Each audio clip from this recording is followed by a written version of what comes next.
စိတ်ဖြစ်စည်းမှုတွေရှိချိန်မှာကျမတို့ရဲ့ဆုံးဖြတ်ချက်တွေးတောဆင်ခြင်မှုတွေက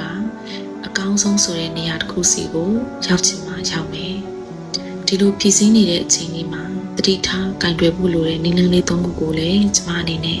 ဒီဗီဒီယိုလေးထဲမှာမျှဝေပေးချင်ပါတယ်ပထမတစ်ချက်ကတော့ကျမတို့ stimulus နဲ့ reaction နဲ့ကြားထဲမှာနေရာလေးယူနိုင်ခြင်းပေါ့ဆိုလိုတာကဖြစ်ပျက်နေတဲ့အရာတွေနဲ့ဒီဖြစ်ပျက်နေတဲ့အရာတွေပေါ်မှာကိုတုံ့ပြန် react လုပ်မဲ့ reaction နဲ့ကြားထဲကိုကျမတို့ကချက်ချင်းနဲ့မလုပ်ဆောင်နဲ့အချိန်လေးတစ်ခုနေရာလေးတစ်ခုယူလိုက်တဲ့အခါမှာ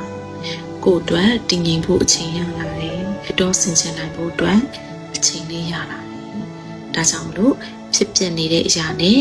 reaction တုံ့ပြန်မှုနဲ့ကြားထဲမှာလည်းအချိန်လေးယူနိုင်ဖို့လိုတယ်။ဒုတိယတစ်ချက်ကတော့ကျမတို့ဘယ်အရာကကိုယ့်အတွက်ချက်ချင်းနဲ့ငင်းလှုပ်ဆောင်ဖို့လိုတဲ့ urgency လဲ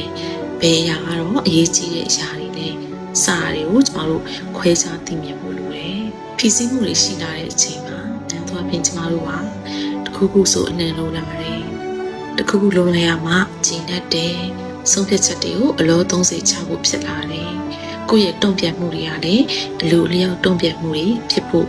ခွင့်လန်းများလာတယ်။ဒီလိုအခြေအနေမျိုးမှာသတိလေးထားပြီးတော့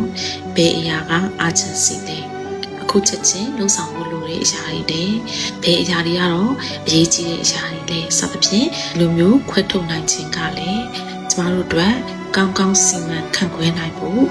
နေရာလေးတစ်ခုရလာတယ်။တရားတစ်ချက်ကတော့ကျမတို့ငန်းဆိုတဲ့အရာနဲ့ဖြစ်ပျက်နေတဲ့အခြေအနေကြားထဲမှာခွဲထုတ်ရှုမြင်လိုက်တာပဲ။ငါဆိုတဲ့ခံစားချက်တွေလွှမ်းမိုးနေတဲ့အခါမှာ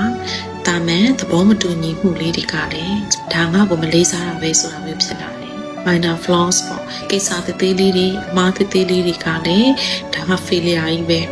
ဒါကရှုံးနေမှုကြီးပဲဆိုတဲ့ခံစားချက်တွေဖြစ်လာတယ်။တခုခုဆိုရင်လည်းငါ့ကိုငါမလို့ဆိုတဲ့အရာတွေနဲ့ကိုယ့်ရဲ့တုံ့ပြန်မှုတွေကပိုသွားနိုင်တယ်။ဒီလိုအခြေအနေမျိုးမှာကိုယ်ဘယ်သူလဲဆိုတဲ့ကိုယ့်ရဲ့ identity နဲ့